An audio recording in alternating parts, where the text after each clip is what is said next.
I'm so excited, Corey, because out of the, I don't know how many interviews we've done, it's always been you interviewing me. And now I get to flip the script, as our good friend Elise says, Rothman, that today I get to interview you. And it's such an honor and a privilege. It's actually the second time but we did the Clubhouse one, but here we are. And I get a chance to dive into your world and really share with my audience how you have helped influence me and help me gain more influence, especially starting with my TEDx talk, which was really you were so responsible for not only helping me craft it, but facilitate it. So I really would love to dive in today and really help people understand how your journey, how you got to be where you were as a TEDx coach and your own Blue Talks and authoring, helping people get their books out. You really changed the world. So I thought it would be really cool to get a little bit, and then you have all these programs starting that people can find out about. I know the Influencer Vault and then TEDx. So I thought, let's go back at least to get, for people that don't know you as well as I do, your background, how you got to this place and what your mission is. So, well, first of all, thank you so much, Tasia. And in terms of my background, it probably is best to start there. But I also don't want to keep us there too long because, of course, with something like background, I mean, I could go so long on that area. But I'll just tell people really the core of how I get into what I'm doing and the background, part of my background that was the catalyst for. So the short version is I grew up in a really small town in the smallest province in Canada, raised by a single mother after my mother and father went through a divorce at age 9. And again, when you hear me starting there, don't worry, I'm not going to spend like 10 minutes on my backstory, but just kind of the highlights that tell you a little bit about me. But basically, my mother and I, we struggled financially at certain years there. Obviously, raising a child on your own is not easy. But I learned a lot of life lessons from my mom, and that's why I always mention her. In fact, I learned about compassion from her. Things like she spent all this time buying me a winter coat. One time she had to work 2 weeks of overtime. And then this kid at school had the same coat, but his was beat up and ratty, and he switched our coats. And so I came home with this ratty coat and said, Mom, we got to go back and get my coat. But she knew who the kid was and the background he had, which was way worse than me. And she said, no, we'll find a way to get you a new coat.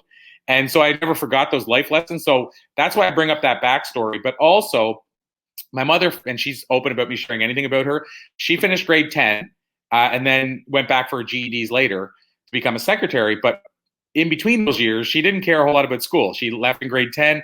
So whenever I was going through school, she wasn't like, you need to have these grades. And so that meant that I had a little bit of flexibility, but it also meant if I didn't like a class, I didn't spend a lot of time in it. And so I graduated high school with one class as a 49+1 where I needed a 50, Asia, which means I barely graduated high school. Having said that, I thrived in business, but anything else I didn't like, I didn't do well in. And then I got into school, didn't know the difference between fiction and nonfiction, hadn't read a full book in my life. Said to my mom, I want to write a book. And she said, well, I think you have to read one first. So not long after, I read How to Win Friends and Influence People by Dale Carnegie, and then Think and Grow Rich. And I've often said, if you're going to start late, those are 2 good books to start with. So that, I mean, I'd say that's a long, that's 3 or 4 minutes of my backstory. But I think it's all significant because first of all, it tells you I didn't get things written on my yearbook like most likely to succeed or even likely to succeed. It also tells you that you can start late because, I didn't start this really early on. I learned about professional development from that book. Like that's when it started for me. And I was probably 27 then. And so my journey sort of started at that point. I'd already had a somewhat successful career in sales, but it wasn't the same. It wasn't like I didn't understand why I was doing it. I wasn't trying to help other people, but I hit this mid-27, discovered this love of reading, started reading 3 books a month. And then at the same time, I got tricked into doing stand-up comedy, and that turned into me speaking in front of audiences, and that was 20 years ago, and then it built from there. So really, Tasia, those are the 2 arcs or the 2 midpoint where my life kind of took off, and the last 20 years since then, we could dive into some of those areas, but basically I've just kept building on that. So speaking on more stages, learning professional development and trying to self-learn, but also help other people, push them up to the top with me. And then really just building on that all throughout the years since. So that's me in about 5 minutes, I guess, or less. Well, I love it only because it does, people always want to know the why, right? The why, what makes you, you, and what made this journey where you're helping people like myself fulfill our missions and purposes. And you've done that with so many different mediums through being a TEDx coach, through doing your own branded talks, the Blue Talks, so that people who couldn't get a TEDx, who have a mission to give great voice, as I like to say, can get on those stages and share their messages, and even share messages that TED wouldn't accept. So you're this incredible facilitator. And again, it's not just about getting your message, but then who sees it? It's like the tree that falls in the forest. It's like nowadays, if social media doesn't know about it, did you really do it? So that leads me to this idea that, for someone like myself, who's more artist than business person, the same as you, like I don't have a lot of business background, but I have a message and a purpose and a mission. And I get overwhelmed a lot with how to get it out to the world, because let's face it, nowadays there's so many ways to do it. There's so many platforms. It can be overwhelming. So I love the fact that you're doing this influencers vault, because you're kind of, it seems like, leading us on a roadmap of the A, the B, the C, without the D's and the F's and the Q's all in the wrong. It sounds to me like you're basically saving us a heck of a lot of time that you had to figure this out on your own. Is that basically the idea? Because that's what I'm getting from it, that you're just consolidating years of your background to help people get their message out, but strategically and not just haphazardly. Would that kind of sum it up? Yeah, that's really fair and accurate. And what you said there is important too for me to talk about, because I started this journey 25 years ago. So 20 years ago speaking, but 25 on this, what we call maybe today expert's journey, or whatever we want to call that term. Because when I started, we didn't even use those terms, right? We said he's an author, she's an author, she's a speaker, but we didn't say expert or influencer. And so having said that, for me, when I started, it was so different. So when I started, it was the opposite scenario. There wasn't enough platforms. So if you were early on, you were competing with the Carmine Gallos of the world to try to get the same space. And so it was hard to get any media. And I've been through a pretty big journey when I think about it, because 25 years I've gone from seeing that to then all of a sudden where there was just this sweet spot of where there's just enough, and then it went boom right away again. And now there's almost like you're at the restaurant with a menu that has too many items and you can't choose. And so now we're in a new challenge with it's interesting. Some people still struggle to get media, even though there's way too much.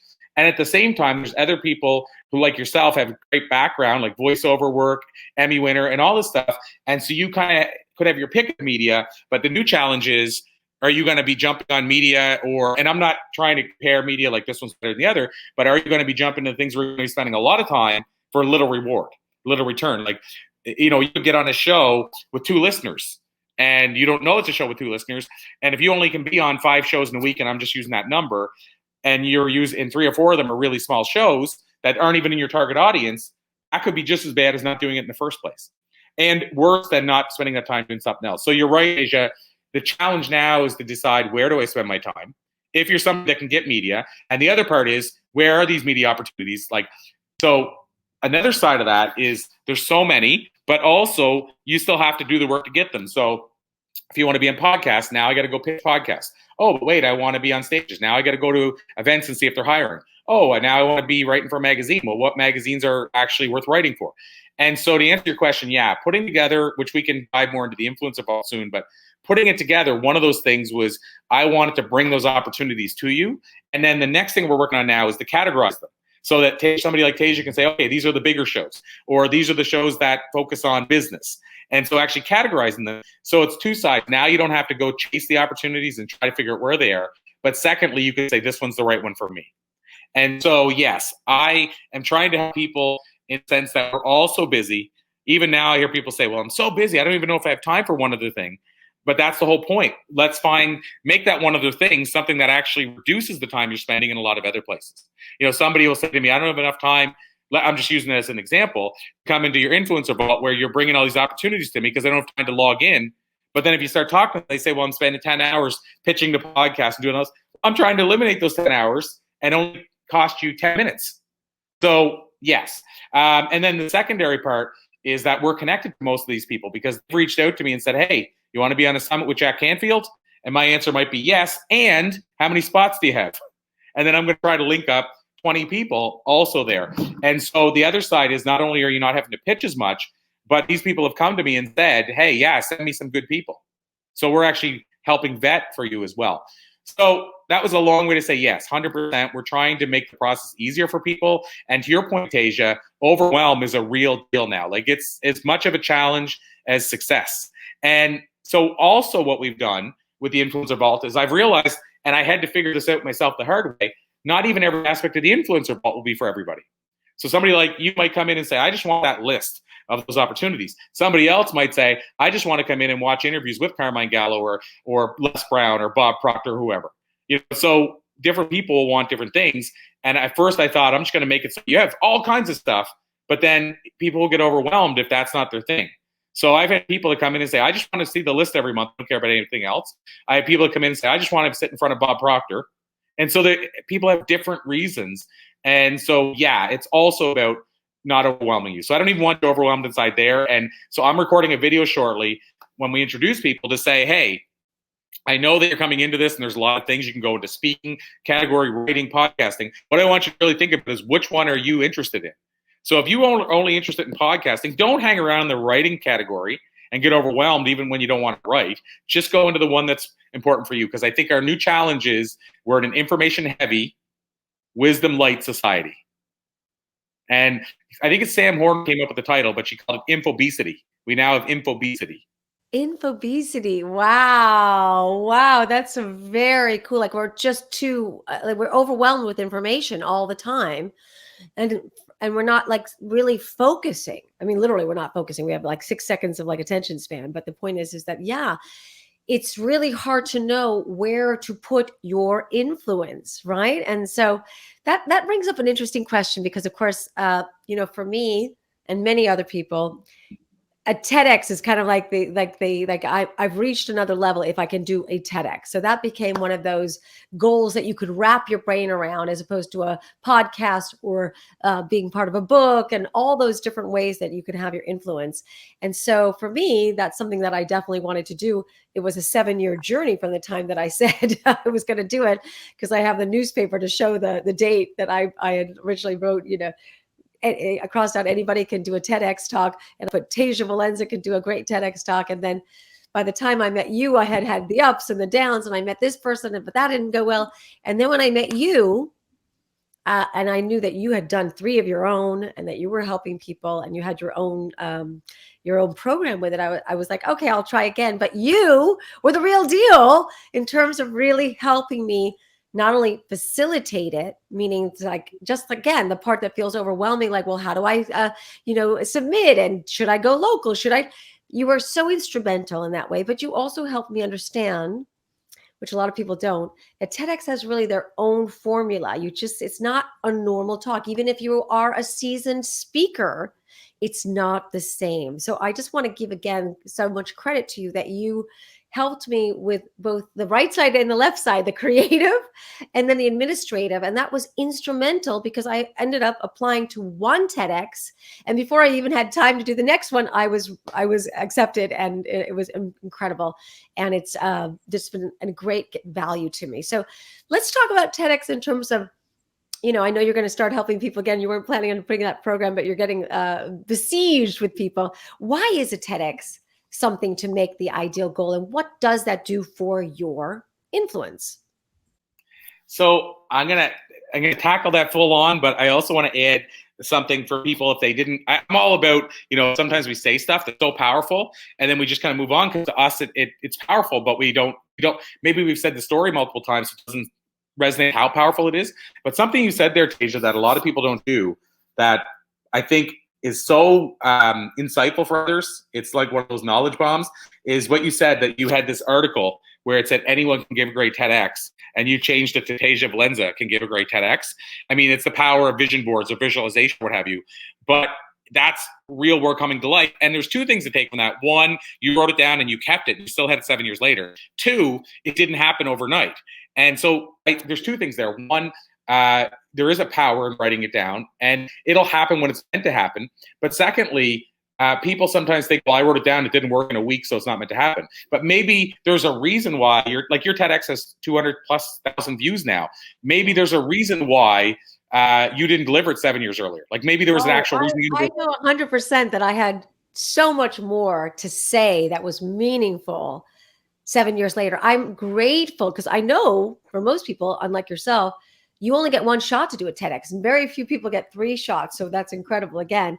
But I was told that you're very unlikely. So the fact that I had to wait was incredible. So to your point, I'm so grateful. But I also didn't give up, but I also got a chance to meet you. So There's a win-win-win. And the other side, I'll add in too for people that wouldn't know this. So not only is your talk done really well, but you talk is, and I don't say few because few is a relative word, right? Because even TEDx events, there's thousands. So when I say few, I'm thinking like it's rare, but it's not necessarily few. It might be 5,000 people, but you're one of the rarer ones where your talk is on TED.com and not just the YouTube channels.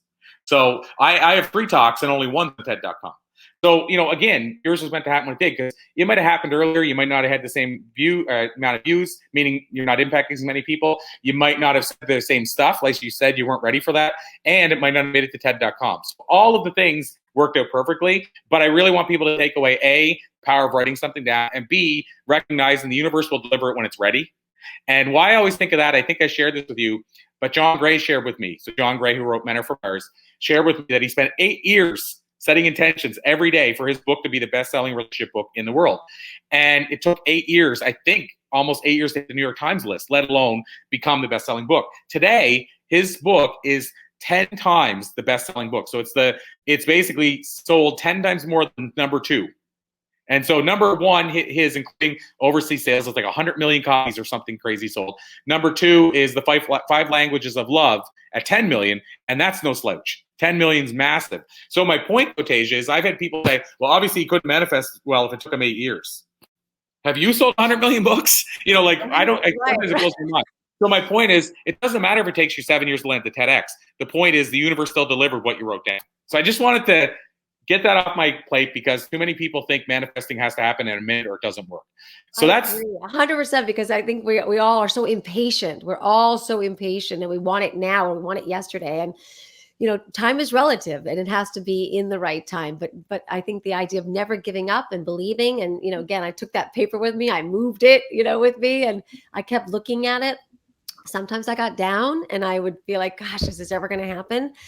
But I didn't give up, and I took another step and another step. And that's, again, the belief, the affirmation of it. And then I like to say the universe conspires to support you. And I don't even know, again, the topsy and the turves to meet you, but I'm sure you can remind me. But that's how I got a chance to meet you. But I can't even tell you how it happened at this point because it's just so magical. And I feel like now I've always known you. But please continue, because I know that, again, people are dying to do a TED Talk, and your thoughts on what it means and how they can do it and the influence that it can have on their other missions. Absolutely. So I never used to say this. It just never occurred to me because I wasn't asked the question directly from people, what was the biggest needle mover for your career? And now I feel I can say almost with authority that it was the first TEDx and building on to the next one. But the TEDx journey was such a big part of who I am today, meaning getting me there.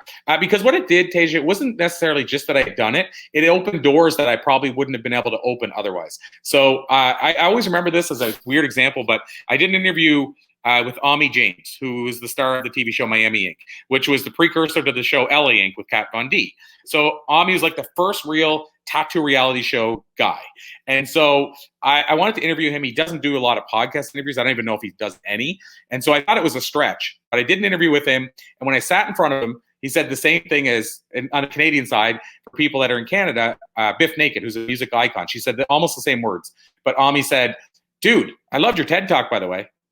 And it was not where he saw it was on my email signature. And it occurred to me, Tasia, there's a good chance that the only reason he said yes to the interview is because he watched my TED Talk. And likewise with Biff. So it opened doors for interviews. My publisher, with this book, Morgan James Publishing, a New York publisher, they said one of the things that got them excited about doing a book with me is that I was a multiple-time TEDx speaker. And so first of all, I would start with, it was a needle mover for me. In fact, this year, I was involved in a Wall Street Journal USA Today best-selling book. And that's the only other thing I could see other than New York Times best-selling book. I could have moved the needle as much as the TEDx if it had happened earlier. Now it's a part of other things, so it's not as big a thing, but that's the kind of stuff. The only other thing I can think of, and why is that? It's because so few people can actually say they've done it compared to the whole world. So how many New York Times bestselling authors are there? Well, there's only 10 a week, and 7 of those spots are carried over week after week. So it's probably only 3 new people a week. So think about that. In all of the world, there's probably only like at the most, maybe 300 new New York Times bestselling authors a year at most. So if it's been around 50 years, like that number compared to 8 billion people is so small, we don't hear it often enough. So we go, that's a big deal. Same with multiple time, or just not just, but TEDx speaker, multiple time TEDx speaker, Wall Street Journal, USA Today. Those are the things that move the needle. And so why would you want to do one? It's because here's how it ties in. It's one of the things that you can do that will move the needle the most for you. It's the lowest cost talk, the lowest you'll ever get paid to do a talk, and it's the highest profit talk you'll ever deliver. Because a lot of people don't know this, but you do not get paid to do them. We even had that conversation on the Clubhouse recently. Somebody thought either you paid or you got paid. You don't pay to do them, but it opens so many doors. And if you look at your TEDx years later, you'll see that it probably generated more revenue than almost anything else you've ever done. So that's another why. Another why is because a lot of things that people ask me is, how do you stand out in such a noisy world? It goes back to our overwhelm. Now our new challenge, as I said, is there's so much media. How do you actually even stand out to a client that would want to hire you because you've done certain things? And the TEDx is one of those things that not everybody can add to their bio, so it still looks unique. And because of that, it still has extra credibility over other things. So I think the new challenge, for example, you can be an Amazon bestselling author, but almost everybody who's a bestselling author is an Amazon bestselling author. So it doesn't look as sexy anymore. You'd probably be better to put international bestselling author than Amazon bestselling author. And so TEDx hasn't fallen into that trap. And to my point, neither has Wall Street Journal, USA Today, or New York Times. So the why is because you're going to be able to be in a place that few people are in. And I'll give people a trick or a hack, which is related to this. If you're wanting to stand out as a bestselling author, again, I mean, everybody, I think go Amazon because there's so many benefits of it. But I would also say get on another list because the work is just as easy, like Barnes & Noble. Because Barnes & Noble is still pretty much the largest book chain, and that carries a lot of cachet. But nobody ever says, Tasia, I'm a Barnes & Noble bestseller. So what it means is when people see that, they're going to look differently because Amazon, I think we're just desensitized now. So that's a long way to say. Sometimes novelty, we need, our brains are wired for novelty, right? So if something that we just didn't even think about, even if it's not necessarily as prestigious, it's just that because it looks like it's more prestigious just because you don't see it as often. Is that what you're saying? Yeah, like Emmy winner.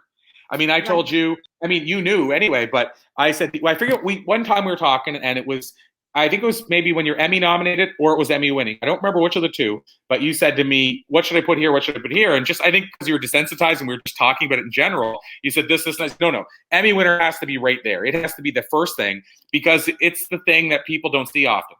Kelly Flardo, who I know you know, Kelly has done through TEDx talks to us. And she said she went to an event one time in the bio, they actually moved her bio because she put like 7-time bestselling author, this, and then TEDx speaker. And they went, TEDx speaker, 7-time bestseller, they put it in front. I've done talks where they've come up, the MC, and said, I'm looking at your whole bio. I can only say 5 things. So I know I'm going to say multiple-time TEDx speaker. What else should I say?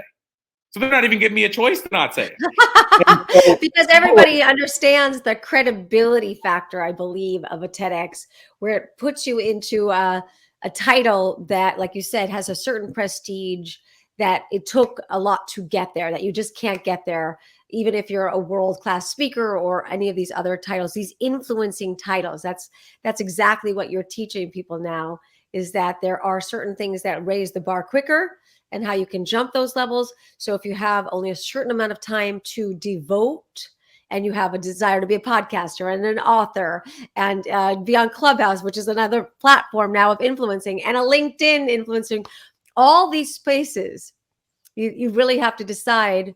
I would imagine that's part of your program alone, is deciding where to put the most energy, the most focus for what your particular mission is versus others. Is that something that you go through as well? Because I think, it's so easy, because I'm a voiceover artist. I'm a coach. I'm a teacher. I'm a speaker, right? And I keep thinking, and I don't have a Give Great Voice podcast, which of course kind of is silly, right? It's all about what? Voice. But at the same time, I only have a certain, I'm also a mother and a wife. And again, I'm on Clubhouse with my rooms. One must decide, and sometimes it's for the pure love of doing something, right? You have to go with your gut, your mission, your belief. But is that something that you also help people kind of just figure out how to focus and channel it, and then decide on which part of those platforms they should put the focus? Or can, like, even a question of like, do you post the same post on all of your platforms? Should it be different platforms? These are all questions that I think about every day. And some people said, should you post 3 times a day? It gets so heady. Do you address that in how you help people? So yes and no. My answer, the first part of the answer is yes, in the sense that what we do, for example, inside our influencer vault, is we're just starting it, but monthly trainings. And so in those monthly trainings, we're tackling that with different people to get their takes on it. But I'm also planning an upcoming training where I'm going to talk about goal setting around influence. So in other words, to your point, I call it pushing over the dominoes, figuring out what strategic dominoes to push over. But it's going to, as you said, Tasia, it's going to depend on you. Goal setting. So deciding what people always say, what do I do with my book when I launch it? Well, you need to know what your goal is with the book before we talk about anything. Same idea. So when I look at the person's goals, and we'll talk about that, now that your goal, okay, well, for example, if your goal is that you want to speak on stages, then maybe, and I mean, well, let's say virtual events. You want to speak on virtual and summits, because there's a different answer for live talks. But let's say you want to speak on virtual stages. Maybe you need to start doing Facebook Live so you're putting yourself out there and people can see what you can do. And so, yes, I'm planning to go through training like that. But we just had JJ Virgin on like less than an hour ago inside our influencer vault. And that's one of the things we were asking her about, is because she's built, if people aren't familiar with her, she's a 4-time New York Times bestselling author. She's, as far as when it comes to health and wellness, she's like one of the top people. And she's got the book, The Sugar Impact Diet, The Virgin Diet. And so JJ has built a big, thriving business over 20 years. So I was asking her, where should we be? Should we be everywhere? And so these questions you're asking, Tasia, we were just answering this just today. And so, yes, I want to drive into this and dive into this, because this is the stuff we're all losing sleep over. Where am I supposed to put my time? How do I put it there?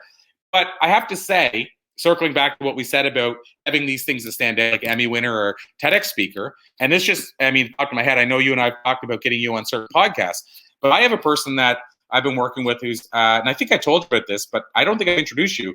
He has 3.2 million listeners on a syndicated show. I have another person but you guys have become friends, who has an Amazon Live show.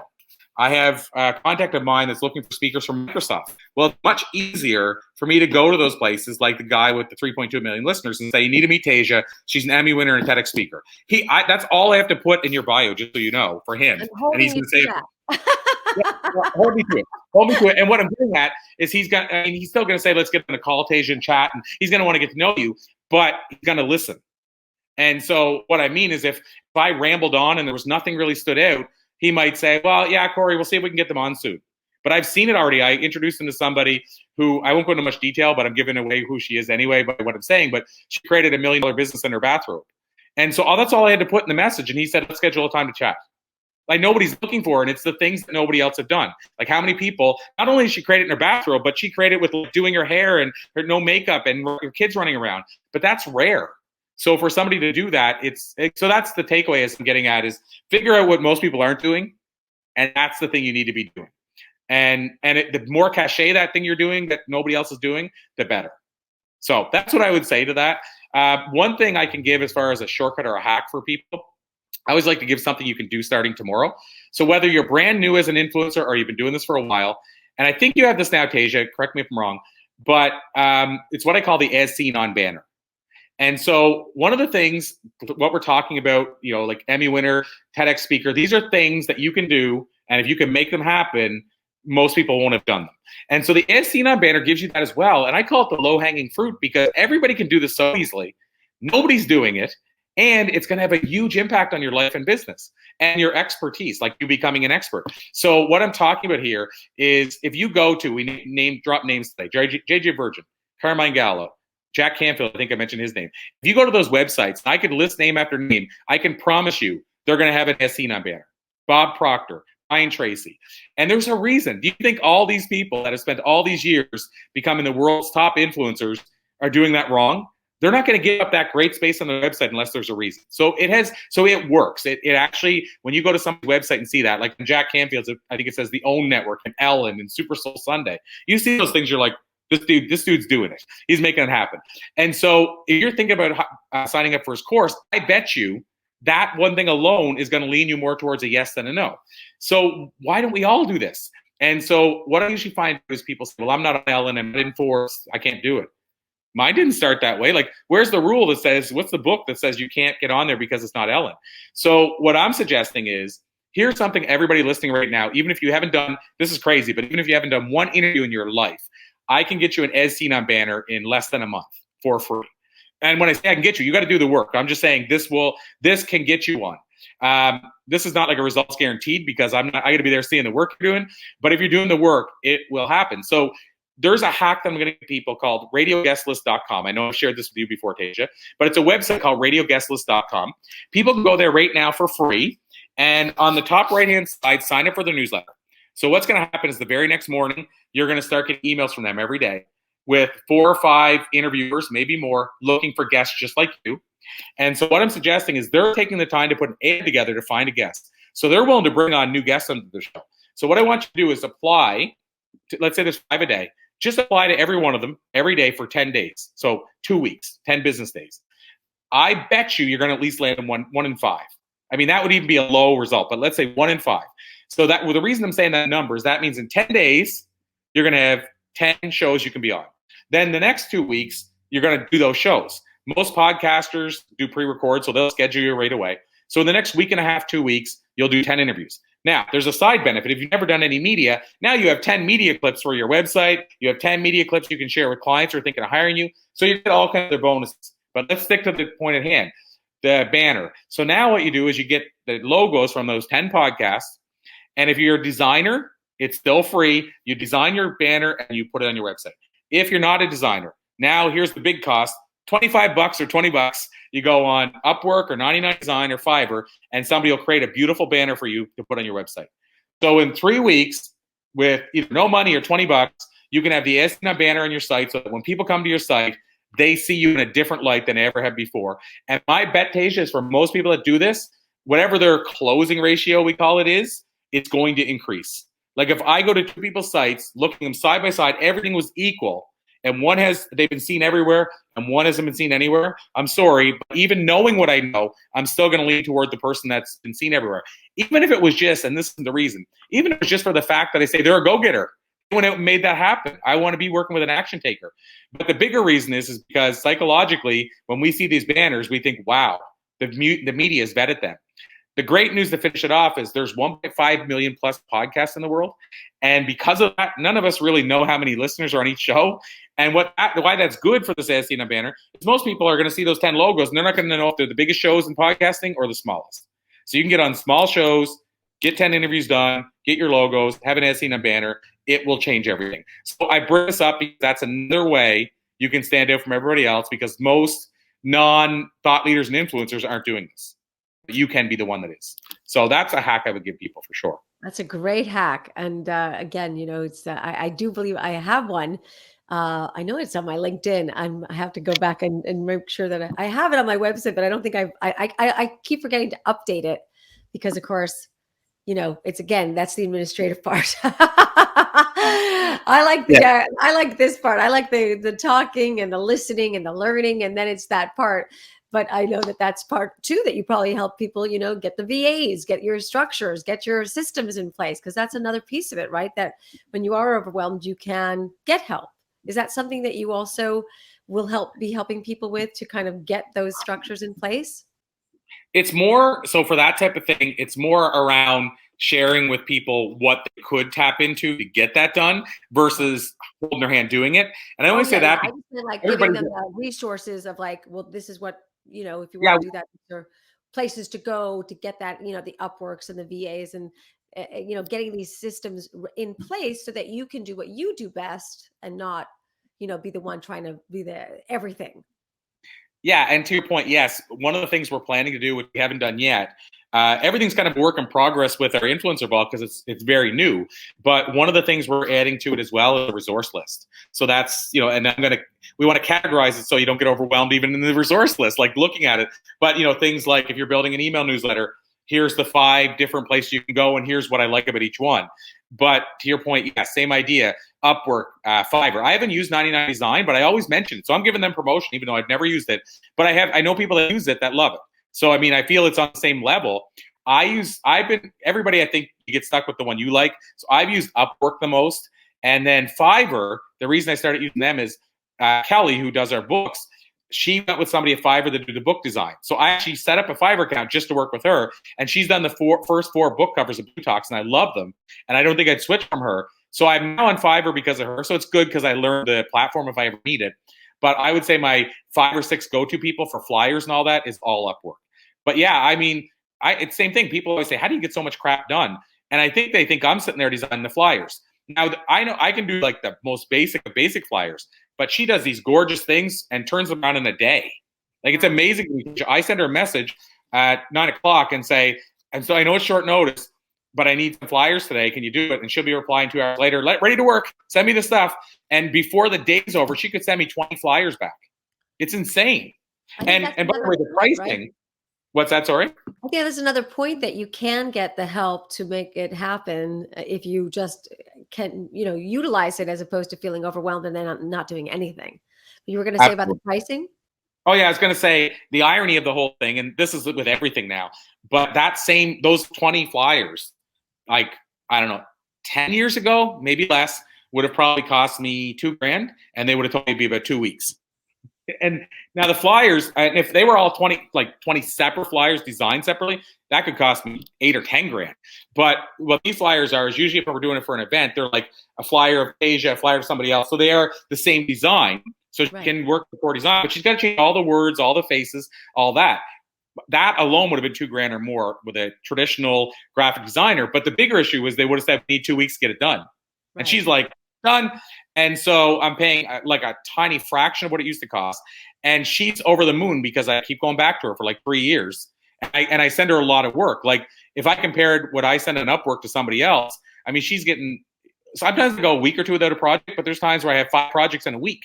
So she's like, oh my God, you're like my best client. So it's a win for both of us. And again, I would have probably had to spend $40,000 in the past for what I'm maybe now spending $5,000 a year. And I'm doing a lot of stuff to get up to $5,000. Like, it's, right. I'm not talking like 1 or 2 things. So yeah, to your point, we're all overwhelmed. I mean, we'll keep circling back to that. We're all overwhelmed, but there are definitely things you can use. And what I'm trying to help people do is get more time back. So one of those things is knowing a resource list and knowing what's available. Some people are newbies and knowing a VA exists. Some people don't know what a virtual assistant is. Some people don't know for sure don't know what Upwork is and stuff. So it's helping people learn that and say, here's the resource. But then, of course, some people that are with us won't need that, or they're already past that. So really, it's like, here's the resource, here's the website, here's why I like it, good luck type thing. But we're still getting you to the website and opening up your mind to the idea that you could hire somebody to do that flyer that you just did that looked horrible and took you 5 days to do.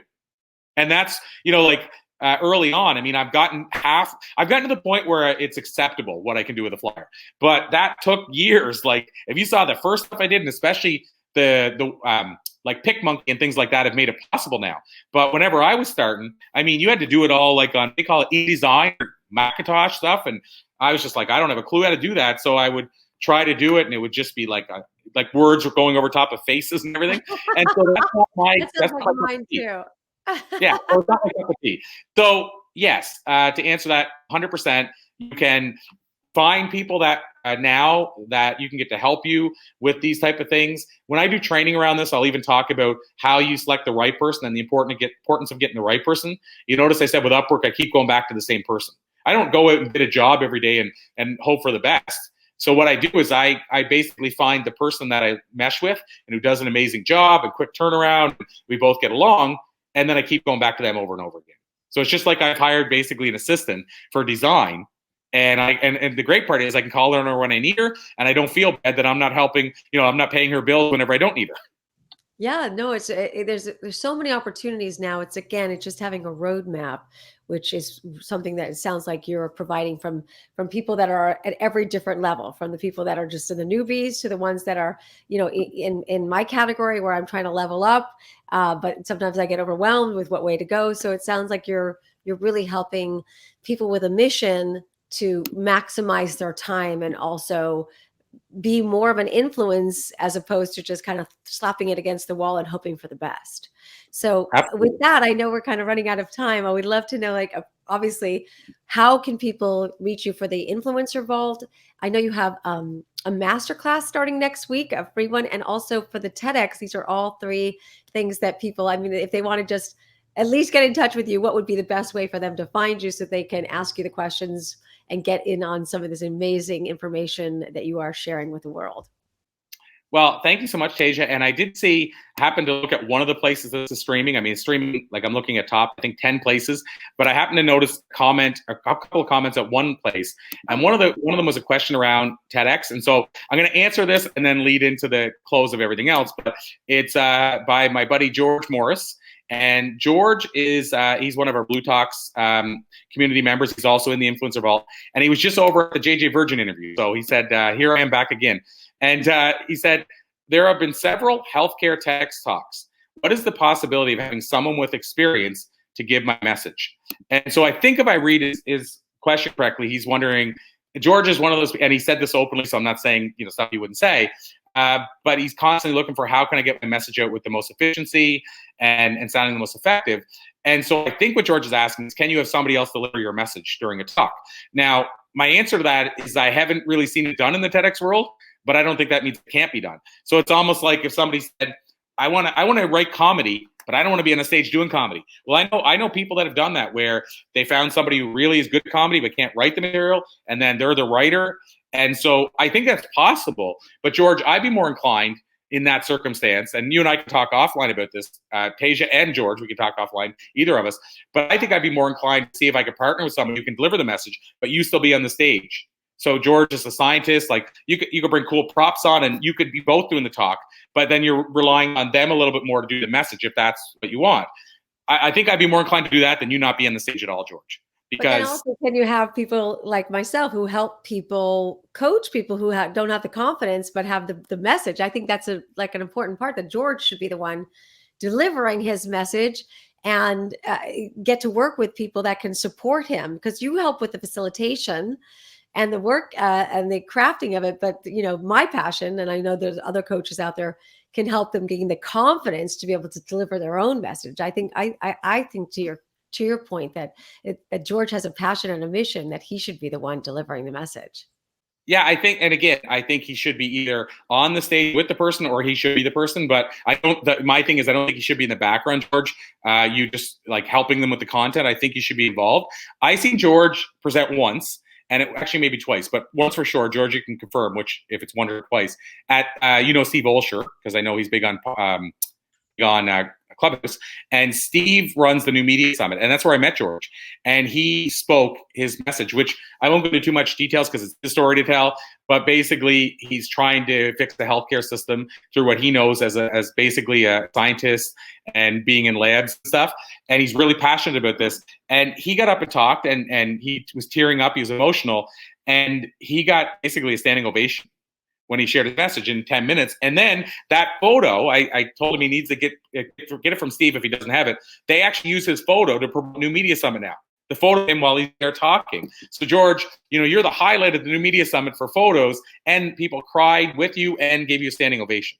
So I think you can deliver your message. It's just, I think what George is worried about is maybe he finds it hard to kind of articulate it in certain ways. But to your point, Tasia, I think that's more the massaging of the message and helping the person than it is giving it to somebody else. So that was a long way to say I'm in agreement with Tasia. Either deliver it yourself, or if you're just absolutely adamant, I'm not going to do it, I'm not going to deliver it myself, I still think you need to be on the stage with the person and find a way that you're incorporated into it somehow. And there are 2-person TEDx talks. That does happen. So just if somebody's wondered, can people be on the stage? Yes. And so I think, that's just my take. I mean, I don't know that if you found the right TEDx event, what you could do, which I think would be even super cool because it would stand out, is have you on a chair and somebody else on a chair and interviewing you and pulling it out of you. That could be Yeah. your TEDx talk.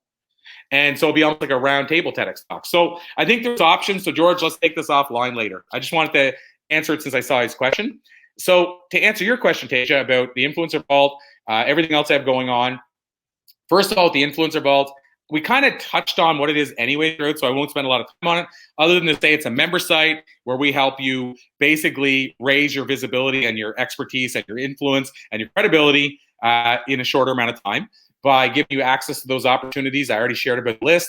I shared JJ Virgin was with us earlier today. We bring on a different influencer every week live, and you can ask questions in real time. JJ was today. Next week is Les Brown. Week after that is John Gray, who I mentioned earlier, Mentor from Mars, and Bob Proctor. They're on back-to-back days. So for people that join with us, you get to be sitting there live and ask questions from some of the greatest thought leaders in the world. And that's going to continue all throughout the year. Tasia Valenz is going to be joining us for this as well. And our friend Catherine Roy is going to be joining us to talk about LinkedIn. Shay Rowbottom, for those that know Shay, is going to be joining us to talk about LinkedIn. Shay's at 700,000 almost followers, Tasia, on LinkedIn, and she started 18 months ago as a non-celebrity. I think she knows a thing or two about LinkedIn. Catherine's been crushing LinkedIn for a long time, knows her stuff. And so we're bringing people on to teach that kind of stuff. We have monthly trainings. We have the classic stuff inside the vault, which is basically just stuff that had been recorded before. So it's insights by Mark Victor Hansen talking about how to sell millions of books. And if you don't know who Mark is, he's the chicken soup for the soul guy. So that's 600 million books. He knows a thing or two about selling books. And so you get to learn from the best of the best. Again, not to overwhelm people. You get to choose the parts that speak the most to you. But basically, we're giving you access to what normally I would have to charge thousands of dollars to teach you. And the coolest part of this whole story is it's for $44 Canadian, or which works out to 35 US a month. So we're basically like, I don't know, that's like 7 Starbucks coffees a month, and you get to sit in front of people like Bob Proctor. And so I've been working on this forever to try to get something like this put together for less than $50 a month. And I finally did it. So I'm super stoked about that. And since I've mentioned all that, I have to at least add, people will say, well, it's a member site. Can I join anytime? The answer is yes. As long as we keep it open and ongoing, you can join anytime. But what you lose is if we increase the price at any point, then your price will increase. But if you come in now, the price never changes. The big one to me is, even though we have new guests every week, do you want to watch Les Brown in a replay? Do you want to watch Bob Proctor in a replay? Or do you want to be there live? And I'll never bring, I don't think, them on a second time, because I don't want to use up my favors and ask for them to come back twice. So truly, you'll probably only get one chance to be there live with some of the greatest thought leaders ever. So coming in now means you get to see them. And then the other big one, which is more of a bonus, is I have a speakerpreneurship, entrepreneurship masterclass that I created a couple of years ago, maybe 4 years ago. Sold it for $450. It sold out. It was 125 people came into it. And then we've never sold it again. And the only way to get into it since was to sign up for one of our programs where it was a bonus. I decided to put it on for June as a bonus. So for people that sign up for the Influencer Vault for $44 a month, you get a masterclass that we literally sold for $450 a month, and 125 people bought in less than a month. So that just comes with it. So I really tried to layer it because I want June to be our launch month. So I tried to layer Tasia so that it's a win-win and almost, for lack of a better way of saying it, a no-brainer. So in about 5 to 7 minutes, that's the Influencer Vault.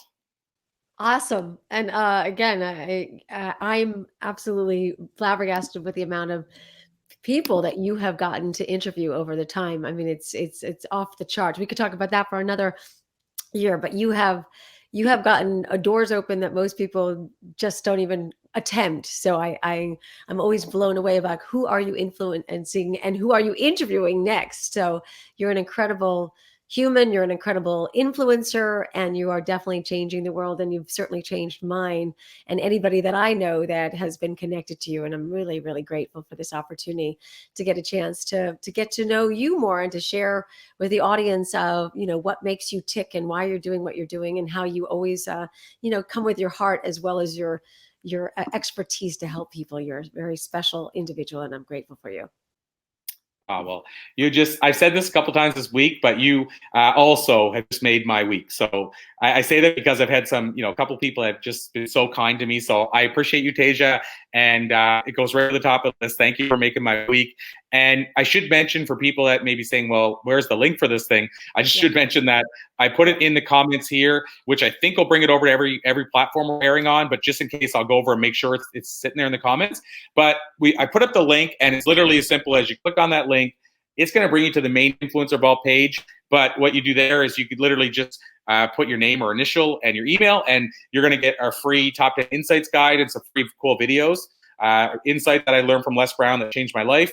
And then what that does, it redirects you to the website for the Influencer Vault, where you can sign up or read about it and stuff like that. So cool. And I'll have the same one on my, I think I'll have the same one, right? I have the same one on mine in case people can't find yours. At least I'll have it on mine. I think I put it on there. So either way, people will find you. Yeah, it's the same link as well. And of course, anybody who's listening here is probably connected to you or I on Facebook or LinkedIn or wherever. So if for some reason they're not seeing the link, of course, they can reach out to one of us. I can send it along. Yeah, I know. It gets a little confusing with all the links because even I'm like, this morning I was like, if people want to find it, is your link somewhere? Where do I put the link in? Because there's the link to, you have the TEDx, to the masterclass, to the Influencer Vault. But if people are specifically interested in the Influencer Vault, you will put the link there and people can find you. You said, you made a great point, Tasia. I didn't say the masterclass. Maybe I'll drop that link in there as well. And the short version of that, well, if I drop the link, you'll be able to read about it. But just in case, it's called Activating the Domino Effect. And it's basically me helping people figure out which dominoes they need to push down around these things we've been talking about, like media, TEDx, what have you. I'm going to cover most of those things in a deep dive masterclass. So instead of an interview, it's going to be more of a training. And then we're going to finish that with an open Q&A for everybody. That takes place next week on Tuesday, June 22nd at 2 p.m. Eastern. Again, that's all on the page. And then the other part, since I realize I don't want to leave stone unturned, you asked me about the TEDx. And what I would say with our Brand at Top program, stay tuned. Because I haven't decided on many variables, but I know that I'm being asked a lot. So it's coming. So I'll keep people moving. Things in order so that you don't get so overwhelmed, because otherwise you won't be able to to serve everyone, since you got a lot of things on your plate right now.